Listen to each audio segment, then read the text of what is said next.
I'm glad to see where folks are lining up here today for our next session on artificial intelligence. I've been talking about this for a while. There's a lot that has happened with artificial intelligence over the course of the last year. Really, almost on a monthly basis now, things change. And so as we talked about this, we realized trying to encapsulate all of this in an hour is virtually impossible. There's just way too much to do. And quite frankly, there's so much you can do with this to build your business. We wanted to make sure that we built this over time. And so we'll share with you over the course of this next hour what our game plan is for the next several months. We're going to give you opportunities to practice, give you some homework assignments during all of this. I will tell you when it's done. Vedam and I have been playing around. Zoom made a lot of changes to what they do with webinars. And so we've spent the last half hour trying to navigate some of those changes to Zoom. So bear with us if crazy things happen during the presentation. But we will be uploading this. My afternoon we spent going on and working on getting this up and ready on YouTube. So if you need to go back and revisit it, YouTube is the place to get it. And we'll certainly send that link to you when it's ready. That's one of the advantages of you participating in the webinar. And not only that, we send you the link, but also we'll be having all the presentation materials that both Vedam and I have that we're going to share with you today. Our game plan today is pretty simple. My first goal is just to demystify this world of artificial intelligence. What is it? What are you trying to do? What can you do with it? And I'm going to share a few things on my screen. Vedam and I are going to have our fingers crossed that I don't disappear and he doesn't disappear. We don't lose this whole thing somehow, which we just did a few minutes ago, and get back. If you have questions, if you scroll down to the bottom of your screen, you'll see a chance to raise hands. We'll know you're asking a question. We can look at that. You have a chat button there. I would suggest if you have a question, want us to take a look at chat, we'll be looking at that periodically as well. But please take advantage of this. There's a lot to do.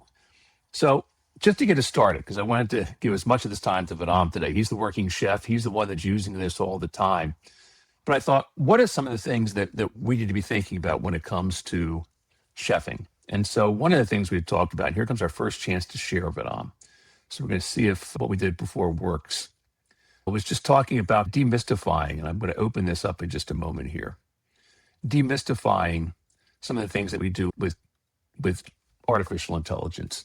What are these engines? What do they do? What are the kinds of language that we're talking about?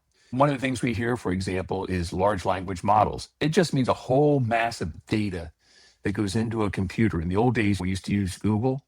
We don't use Google like we used to, but now we're going in and just saying, give us more detail, which means we have to ask more intense questions so that these large language models can help you, can dig in and do the work they need to do.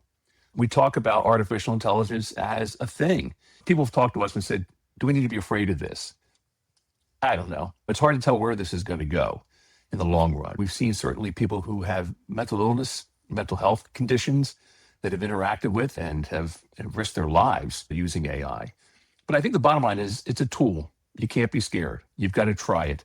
It's no different than years ago when we started the internet and everybody scratched their head and wondered what's going to happen with the internet. And we did things with it, and it had its challenges, it had its detractions, but it came back. So things like artificial intelligence, large language models. I'm going to pull up a couple of the other things that we put together here in just a minute. But just to give you some ideas of how to use this and what you have to have. So let's talk about what's right for you. There are a series of programs that are out there. And again, I'm going to see if I can share the screen. This is the challenge that Dom and I were having a little bit earlier that we haven't been able to get quite right today as they change things with Zoom webinar. So again, bear with us here while I try and open some of this. But let me open this with the tech speak first. So, and Vedam, you can tell me if I got this open right or not in just a moment. Okay. I'm going to try and share my screen. I'm going to pray we come back. There we go. You're there. That's a good start. And let's see if we get it. Yay. All right. So this is the chef speak that I was talking about a moment ago. One of the things you hear about is generative AI. I'm going to get our pictures here, but I'm going to try and get them out of the way so I can see what I've got up here. There we go. Generative AI, it basically creates new content, text, menus, images from your basic commands. Really simple. It shouldn't be a word that scares you. It just means it's generative artificial intelligence. The key there, that I'm going to talk about that, and I'm going to talk about that, is the fact that you've got to be specific in what you're looking and asking technology to do and generative and AI to do for you. And so you hear that word basic commands. There are some basic commands. Sometimes I'll do a search like I used to do in Google but now I'll do it in ChatGPT or I'll do it in Gemini or the tools that I use. But clearly there's opportunities here to understand what it is. Large language models, you'll hear business schools and business programs talk about LLM and large language models. It just means that artificial intelligence, these engines like ChatGPT, are trained on massive data to understand human language. So where Google used to go out and just search very specifically for something, maybe bring back a website for you, this gets different. This takes massive amounts of data. And so you hear building, and of course, people are concerned about privacy, rightly so, but it's pulling all that data together to go back and research it quickly. That's why you hear about companies like NVIDIA. They're making these massive changes to the ability to compute data and are doing huge things around the world right now. And so that's what LLM does. A prompt is simply the instructions you give to AI to get it to do what you want it to do. Any one of your AI engines will do that. But the prompt is what you type in. And then again, this is where the level of specificity becomes so important. And again, as Vedam goes through how he uses ChatGPT in particular in his business, you'll see the prompts do make a difference. This is what you don't hear often, but it is out there, hallucination. And I've seen it happen, but I'm sure you've seen it happen. And that's when AI gives you the worst answer possible. Boy, are they convinced that it's right. So you always want to take a look at kind of a little concern that as you read something, just fact check it, make sure it's correct. I've had it come back, and in fact, you'll see it in my background. I'll point it out in just a moment, where it just decided on its own to pick some things out and put in the background of my picture. And I'll explain that in a moment. And that's what AI tends to do. So, but the good news is you can go back and tell it to fix those things. And the big language you hear now, the big words you hear often now is agentic AI. This is where AI really is taking that next step to something unique. It's almost becoming, for those of us old enough to remember the Jetsons, it's almost like it becomes Rosie, the maid that was at the house with the Jetsons. But this is where AI can actually begin to make its own decisions and use tools to manage the process. So it's not just a single task, but rather, and I just did this the other day with a program where I went in and actually reverse engineered, and this is another business, a competitive website to understand where the gaps were in the work that we were doing. And it came back and gave me that data. So we just want you to know when you hear these things, there's nothing scary about it. People will try and make it sound like it's the worst thing. Agentic AI, there's going to be robots running down your street and trying to kill people in a few days. None of that's true. It has to be managed. And I think we're going to see things continue to change over time. I think you'll see government come in and try and regulate it. But these are real basic. And by the way, we'll be sending you these little cheat sheets as part of the program here. So don't worry about having to write it down or keep the information. We're going to send that to you. So let me bring you back here. Those are really, I think, the big things to remember to get us started. And then once you've got that, and I'm going to work on getting the next, but on, keep your fingers crossed for me here, that I get the next one open and make sure that I can share it with everybody. So what do you have to use? What platform do you want to use? What are the platforms that are out there? And bear with me because I have one more graphic here I want to get for you. And of course, it's not going to come up now, so we'll come back to that. There's really just, I think, 4 what I would consider to be key platforms. And Vedam, jump in there if you think there's anything different here that I'm missing. But ChatGPT is kind of the granddaddy. It was out there first. Clearly the biggest. It's continued to grow. You've got Gemini. Gemini is interesting because it's connected to Google. And so if you've got Google Docs and you've got Google spreadsheets that you're using, there's a lot of integration that Gemini can do with that. So if you've got a Google file that's part of your business, Gemini may be the option for you to consider there. The one I hear a lot of people are talking about these days is Claude. No, that's not a person. It really is an artificial intelligence engine. And of course, you may have heard because they were just in a little bit of a tiff with the Department of Defense over some of the things that they're trying to do in terms of collecting and holding on to data. The short political side of that is Claude didn't want to give up data, and the government did. And so the government won and said, we're not going to use you if that's how you're going to work it. But Claude has some interesting things. We'll show those in just a minute, how you can use Claude differently. There are others out there too that I think we hear. Perplexity is one that's beginning to grow. I'm seeing more and more of that. Grok is an engine that was created by our dear friend Elon Musk, and Grok kind of comes and goes. But I think your big 3 right now that clearly we see the most from is going to be ChatGPT, Gemini, and Claude. And so I will share something with you now because that did pop up just a moment ago that I think is going to help us. And that's in the little presentation here that I've got. So let me pull this one up. And again, bear with us because Zoom has changed things. And so we're learning a lot as Vedam and I have gone through this today. And so we got some homework for you here. Vedam, can you see that okay? Yes, I can. All right. So the question is going to be, let me go back. And I want you to just take a moment now while you're sitting there. Don't have to write anything. We don't need to know your answers, but I'd like you to write this down because we're going to give you an idea where you probably are most comfortable in using it, one of the engines. So thinking about your business, where do you spend most of your administrative time? Is it brainstorming new menu concepts and creative dish names? Is it digging through my Gmail? Is it going through Google Drive, or is it the calendar find client details? Is it polishing long, high-end emails and formal contracts to sound more luxury? Are you writing all of this yourself? So just briefly, write down your answer, A, B, or C, on where you spend most of your administrative time.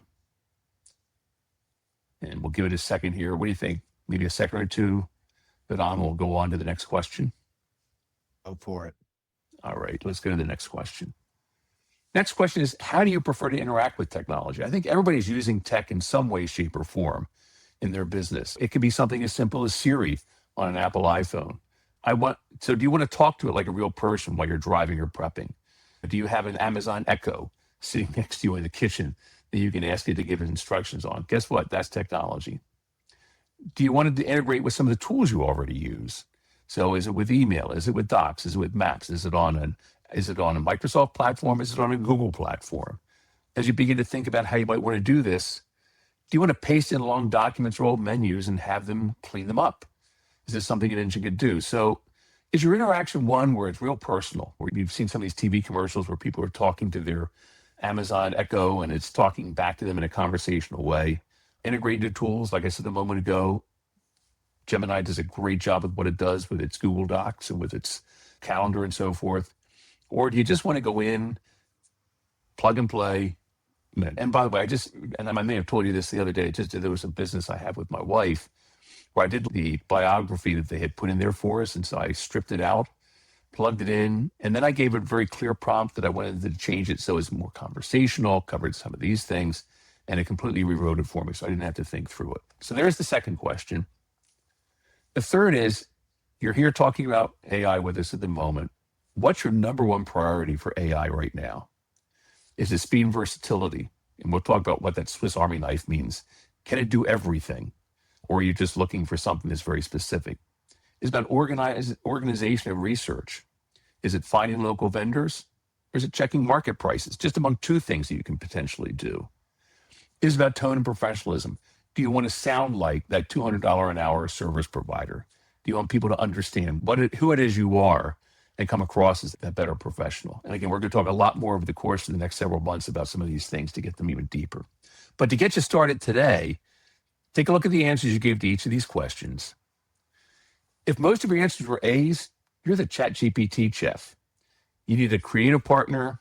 You love the mobile. And by the way, ChatGPT does have a great mobile app. It works well with voice mode. So if you're walking around thinking out loud, dictating menu ideas while you shop, ChatGPT can do some pretty cool stuff. If most of your answers were B's, you're a Gemini chef. That means you need an operations assistant. You're already on the Google ecosystem. Gemini can read your Google Docs and your Gmail, help you stay organized without you having to copy and paste everything. So it's that begins to dive in and give you time back in your life by doing the work that now is so rote in your business. And the C's, you're a Claude chef. You're a luxury brand. You care about the nuance of language. Claude is widely considered the best writer of the bunch, and it can help you draft those sophisticated, high-touch proposals that justify your premium pricing. Now, let me say this. If you're just getting started with this, does it mean you have to pick just one? If you're thinking, gosh, I wasn't mostly A's, mostly B's, or mostly C's, I was all over the map, you're not alone. Here's what we're going to have you do over the course of now and the next time we gather. Each of these has free versions.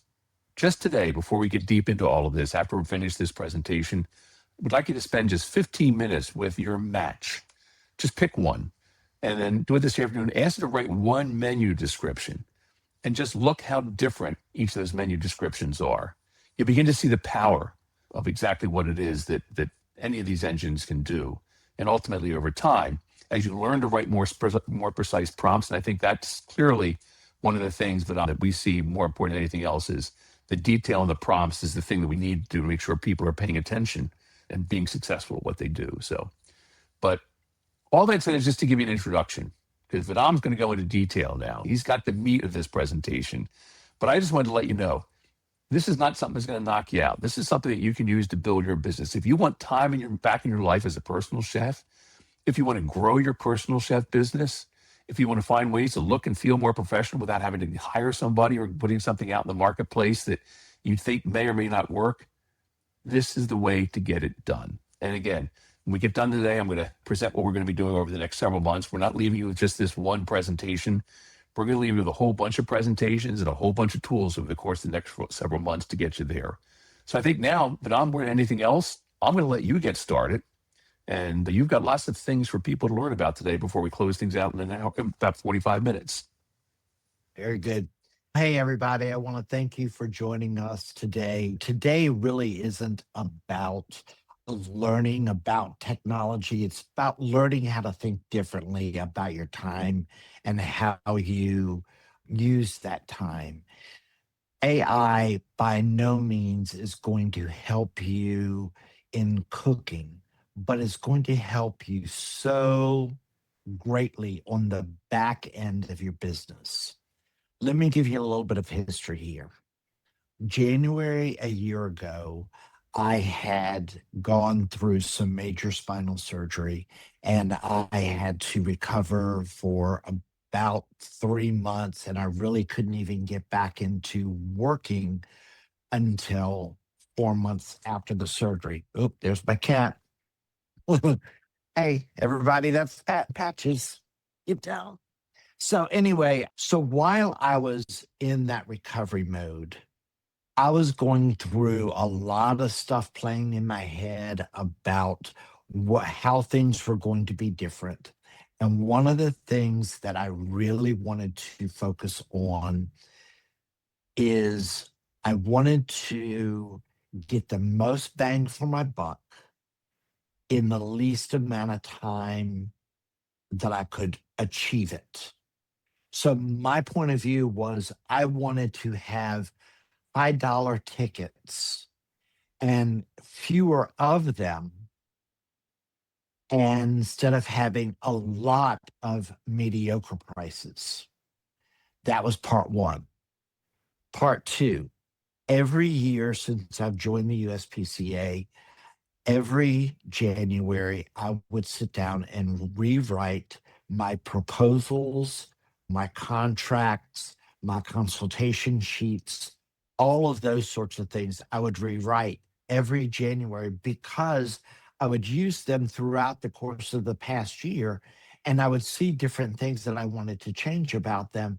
And so that's what I would do is I would sit down every January and rewrite these things. I would take notes throughout the year, that I would compile all those notes, and I would sit down and rewrite them.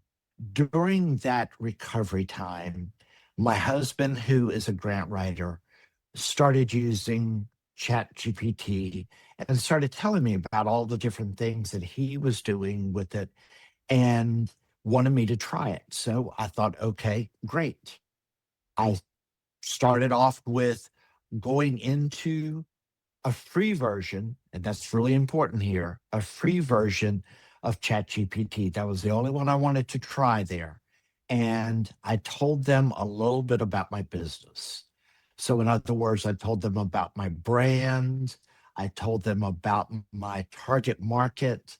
I told them where I serve, and that I was switching modes from, yes, I was still a personal chef, but I was moving more into my concierge catering business. So I told ChatGPT about what I wanted to do, and it immediately spit out. Let me see if I can share this. Yep, right there. Share. So what it ended up doing was it wrote down and created a consultation sheet. And this was a very in-depth consultation sheet. That's page 2 of it, page 3, and page 4. And by the way, Vidam, we will be sharing this with everybody. So if they're Yes, worried yes, about not being able to see it, yeah. I have taken the time to put these all into a slide presentation, so you will get the slide presentation at the end of this format. So it ended up creating this consultation sheet. Perfect. I got the consultation sheet. I had reminders of all the types of questions that I needed to get from the client to get as much information from them so that I could then move forward with my proposal. Because I felt like if I didn't have all of the necessary information, I was giving them needless information in a proposal that wasn't even necessary for that individual client. So once I got that information, then I put in my existing previous year's proposal, and it came up with this proposal sheet. This is page 1. Now, what you'll see here is copy and paste the client information from the consultation sheet. I would take this information that you're seeing right here, and I would copy and paste it here so that it was all formatted the same way. It did write a brief V culinary and personal note from V culinary. Now, this is very generic, and I'm going to share with you an actual proposal that I use for another client, and you'll see how different this note is. This really gives them the meat of what we're going to be focused on. Then here I go through all the options that I'm going to give them for their event, then the total. And this was something else that ChatGPT offered to me. It asked, Vidam, since you are focusing on a higher end client, maybe we should focus on telling the client why you are in the pricing structure that you are quoting them. So it created this why choose the culinary. This is the end of it. And we put it right into the proposal itself. Then this gives them the additional notes to their proposal, so on and so forth. And don't worry about trying to read all of this now. Like we said, we're going to give this to you later. And then the warm regards. So I would sit down. Now that I've got all of this information ready to as a template, this was just ChatGPT created this template for me. And you see that I put it on my own letterhead. So, and when I finish filling in all of this data, I then save it into the client file. And then I export it into a PDF version, which the client receives. And this is, let me back up. I'm sorry. Let's see here. Okay. This is what the client receives. And I did take out all the information so that you can't see what the client, but what it also asked me, is there other contact person that this first contact person is emailing the information to? How about you collecting the information and sending it to them at one time so they're not having to share that information with each other? I would have never thought about doing that, but that was a prompt that ChatGPT recommended to me, and it made perfect sense. Then I wrote out, I did not handwrite, I typed out a general note of what I wanted in that client's proposal, and it formulated it, and it made me sound like I was brilliant and exceptional. I write like I talk. I pause. I do all that sort of thing. I really was horrible at grammar going through school. So all of my editings. I would have to get my husband to edit it for me. So that was another, I'd get done. He would get done at the end of his day. Then I would give it to him. He would edit it. And then in many cases, he would miss stuff that I would catch later. Well, his response to me when I said, Naresh, you forgot something, you missed something, he said, well, you get what you pay for. And granted, that was exactly right. So if you are not the best editor, or you're having to get someone else to edit for you, run it through ChatGPT or any of the other AI models, and they can clean it up for you. Use your own wording and make you look brilliant. Now, while we're on the subject of chat or any of the AIs writing stuff for you, they can help you write emails. They can help you answer text messages, all of those sorts of things so that you're not missing anything. And again, it's making you sound like the professional that you are. Now, let's go continue into the writing. The next thing that I use AI for is I have all of my recipes in Modern Meal. But what I do first, and let me jump here and I'll come back to that. Let me find it. I'm looking for the recipe template. I think that's it. Yes. So it created a recipe template for me. Now, the other cool thing that I want to mention to you, and we're going to get into prompts in another session. As Larry said, we're going to do 6 of these, and one of them is going to be focused on prompts, is I told AI what my branded colors were, my branded fonts were, et cetera, et cetera. And what in the beginning, I didn't have that information, or I didn't give that information to ChatGPT. So it would use whatever font it felt like, and I would copy and paste it into a Word document or into my letterhead. And then I would have to click on the whole document, change the font to what I wanted it to be. But later, as I got working with ChatGPT and I told it my fonts, it created this without me having to change a thing.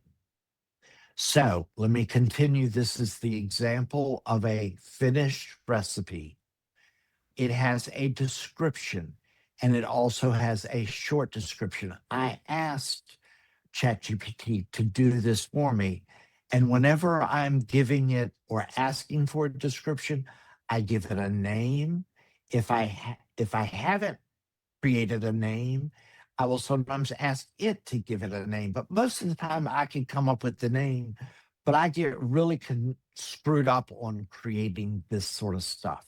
So I give it the title of the dish and I give the ingredients, and it turns around within seconds. It creates this long description and a short description.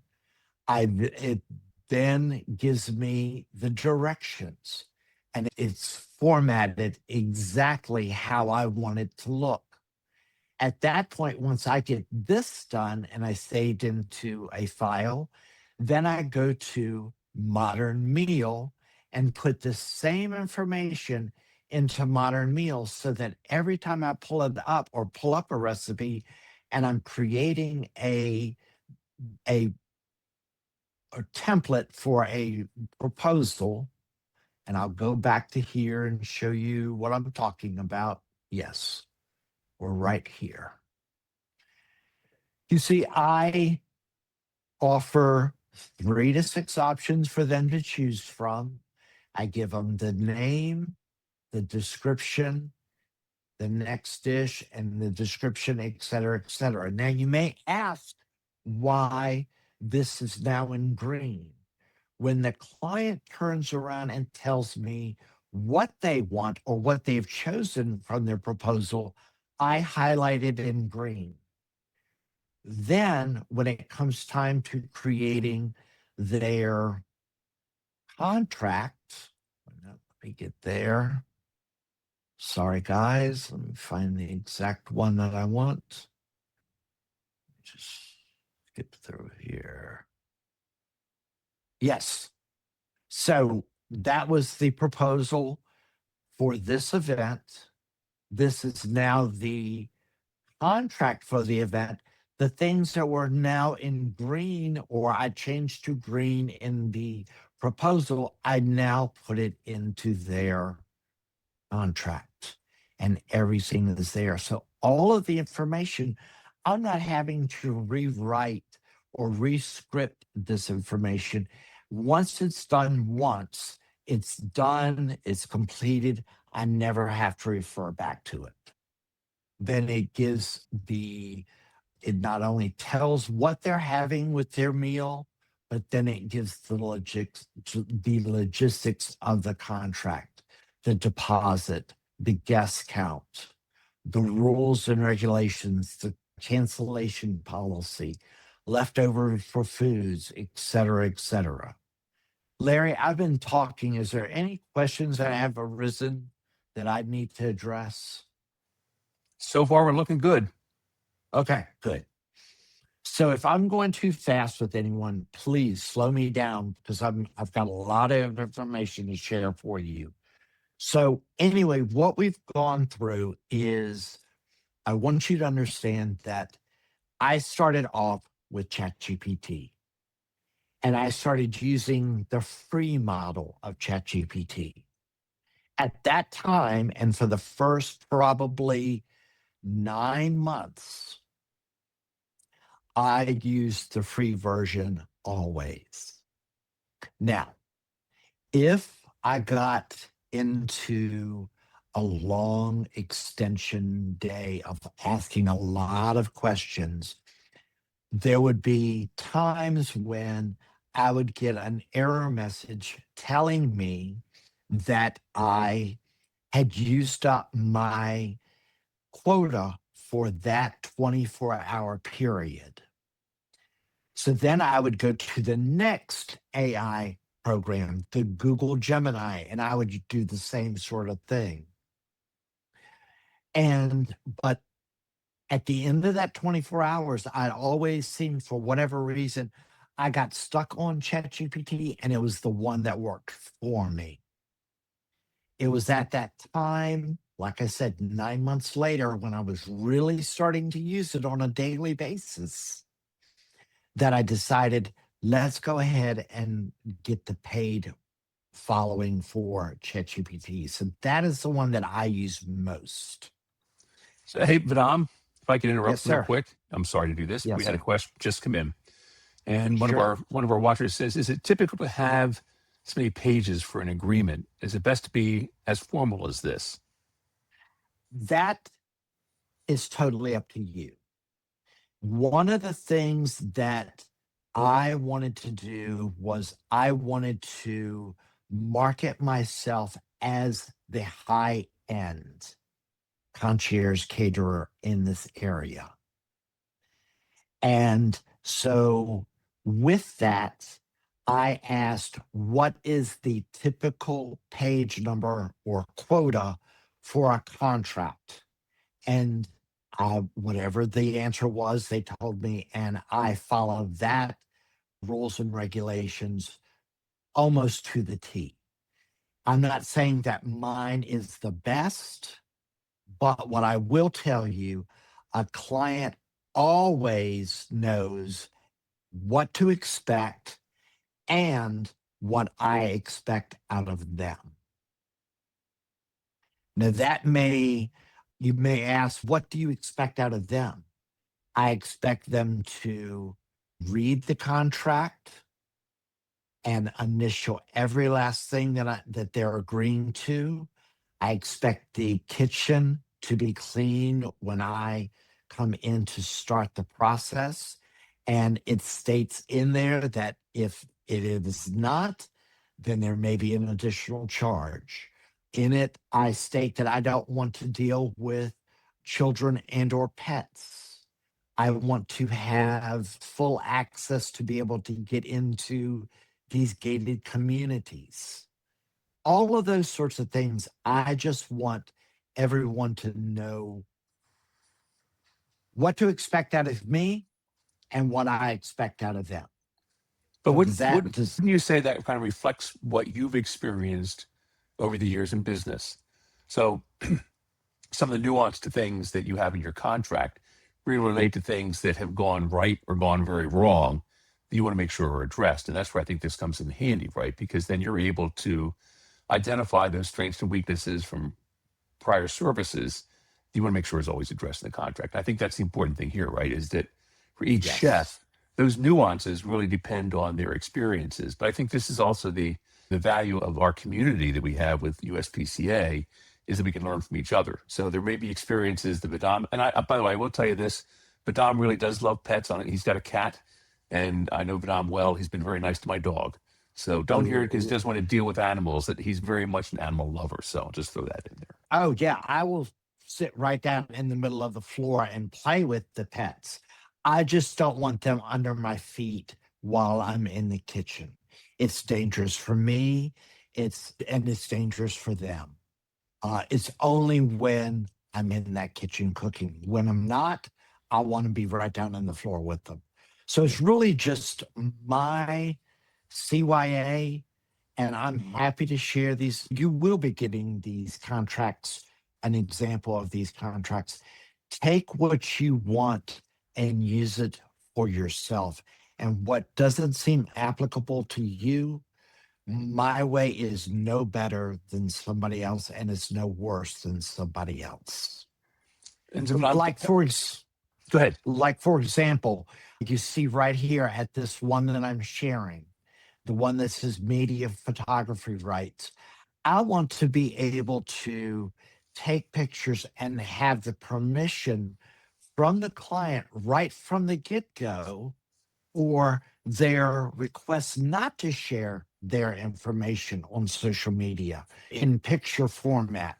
So I just like all of that sort of thing known right from the get go. Now, I mentioned social media. Let's jump into that for a little bit.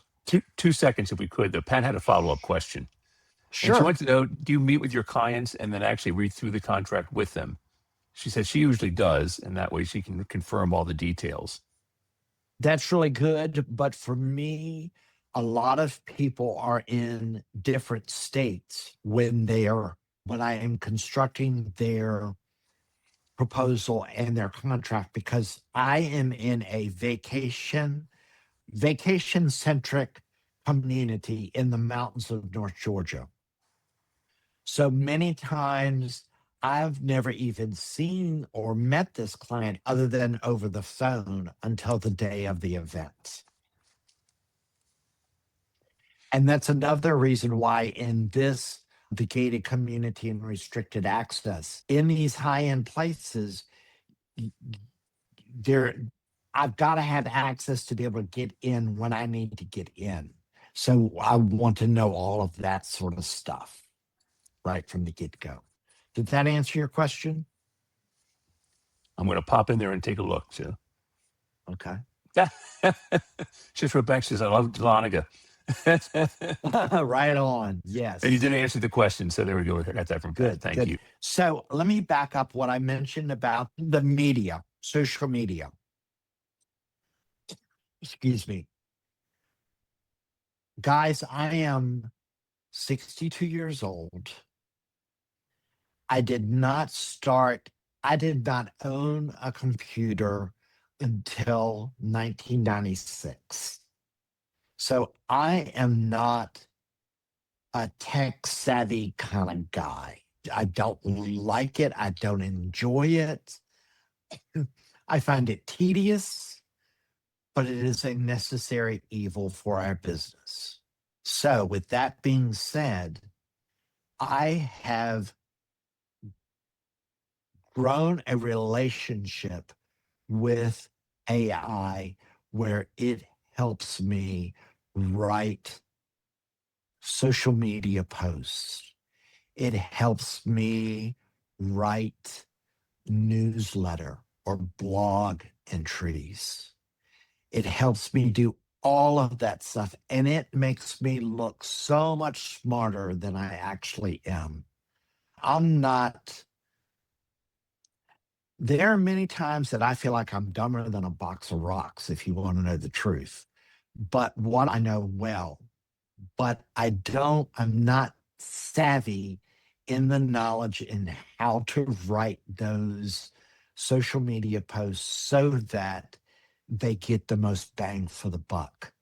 AI has helped me do that. Now, I do not ask them to write something and I'll just put it in. I tell them what I'm interested in writing about, and then it writes it. And then I may need to tweak it and add something to it that I want to add or subtract. And then I put it back into AI and it rewrites it again. And then I put it into social media. While we're on the subject of social media, food photography. Guys, if you're not using AI in your food photography and allowing it to help you edit, go back and look at my last few social media posts and recipes and that sort of thing. That is, those photographs are nothing more than a blank space on a counter that really doesn't have very good lighting, but I'm photographing it with the iPhone. Then I put that photograph into AI and I tell it what type of finish and what type of edit I want it to achieve. And bada bing, bada boom, within seconds, it's done. I do think it's important, but if I can add to that. And again, Sure.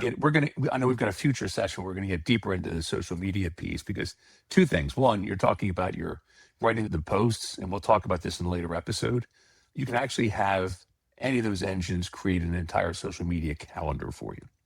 So timing the topics, when they should go out, what kind of topics would most be advantageous in your particular marketplace. So for example, you have a lot of vacation rentals where you are.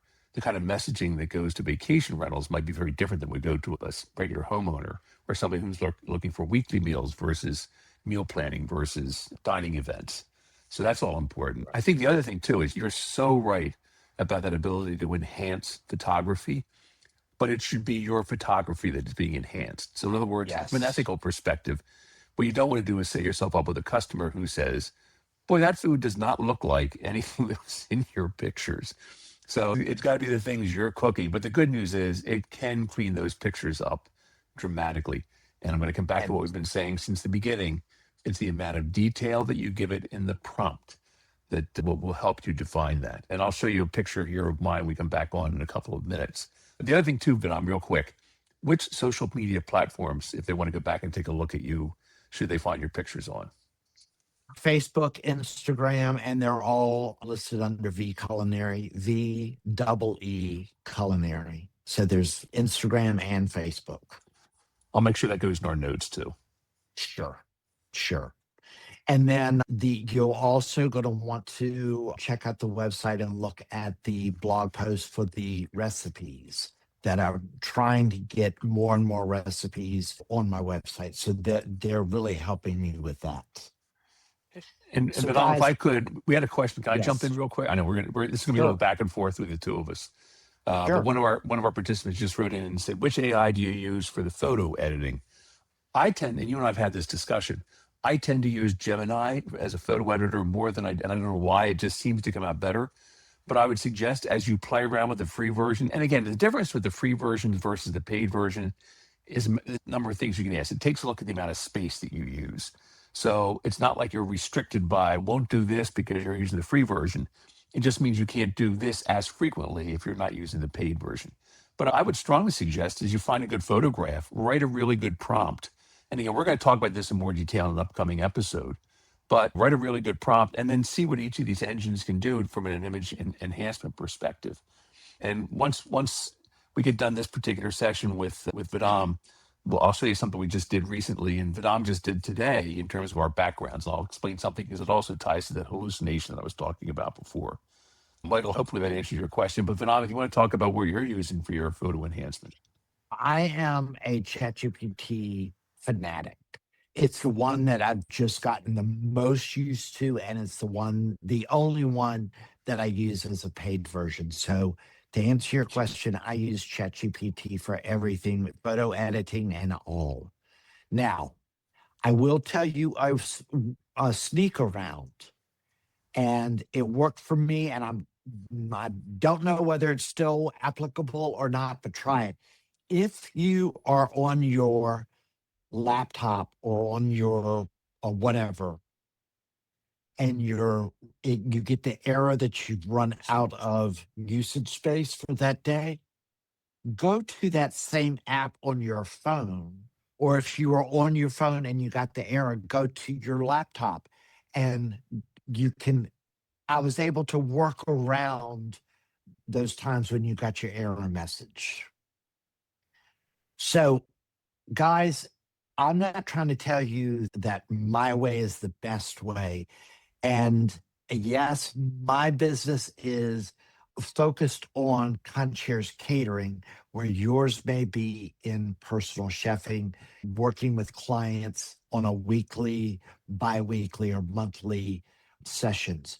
You can use AI to help you write your what you're offering to cook them for that week and clean up everything. The things that you are spending, let's say 10 minutes on back end of your business, the business side of your business, if you're working for 10 minutes, you could do it in 2 to 3 minutes. If you're spending an hour on the back end of your business, I bet you could cut it down to 10 to 15 minutes.